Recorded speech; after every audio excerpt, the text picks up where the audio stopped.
Israel लगातार Gaza में बम बरसा रहा है। गाजा पट्टी की फिजाओं में बारूद की गंध फैल चुकी है।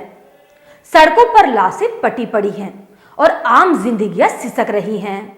नमस्कार, मैं कविता उनियाल, आप देख रहे हैं मीडिया टुडे टीवी।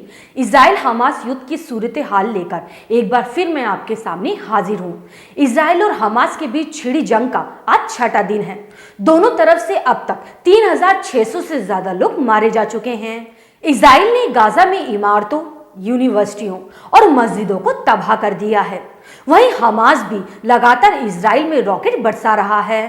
हमास ने ताजा हमला इजराइल के एयरपोर्ट पर किया है, जिसके बाद भगदड़ मची हुई है। 6 दिन की भीषण बमबारी के बाद भी इजराइल हमास का हौसला नहीं तोड़ पा रहा।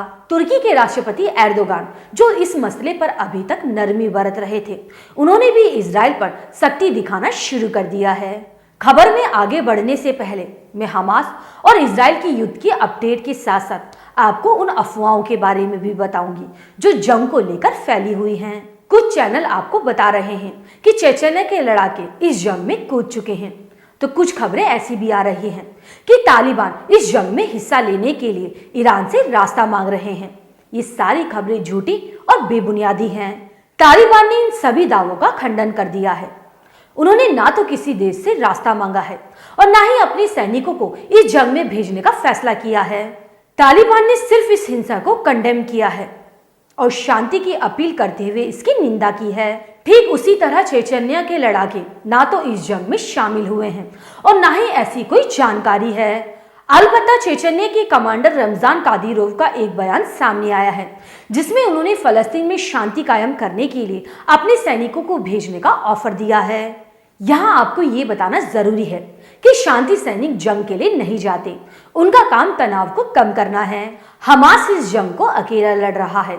हमास के अलावा लेबनान की सीमा से हिजबुल्लाह ने कुछ इजराइल की तरफ रॉकेट दागे हैं, जिससे इजराइल का एक सैन्य ठिकाना तबाह हो चुका है। वहीं सीरिया से भी कुछ रॉकेट दागे गए हैं, लेकिन यूएई के दखल के बाद अब कोई ऐसी सूचना सामने नहीं आई है। अब बात करते हैं गाजा के ताजा हालात की। 5 दिन से इजराइल अंधाधुंध गाजा पट्टी पर बमबारी कर रहा है। इजराइल ने सारे नियमों को ताक पर रख फलस्तीन के आम नागरिकों को निशाना बनाकर उनकी संपत्ति और उनके घरों को नुकसान पहुंचा रहा है। इजराइल अपने हमले में सफेद फास्फोरस बमों का भी इस्तेमाल कर रहा है। ये बम इतने खतरनाक होते हैं कि ये इंसान के शरीर को जलाने के साथ साथ उनकी हड्डियों को गलाकर भी राख कर देता है।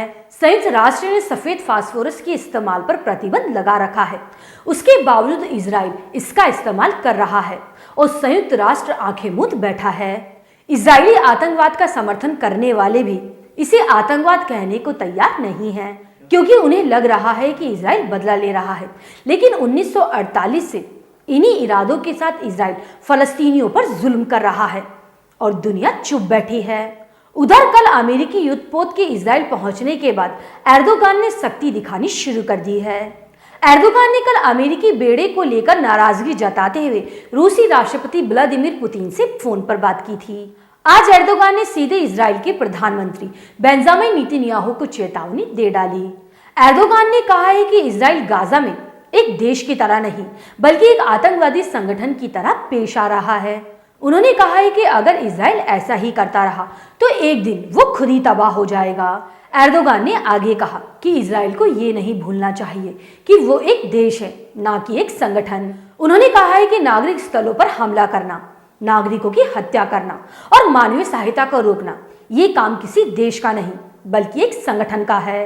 एर्दोगान ने इजराइल में भी नागरिकों की हत्या और नरसंहार की निंदा की।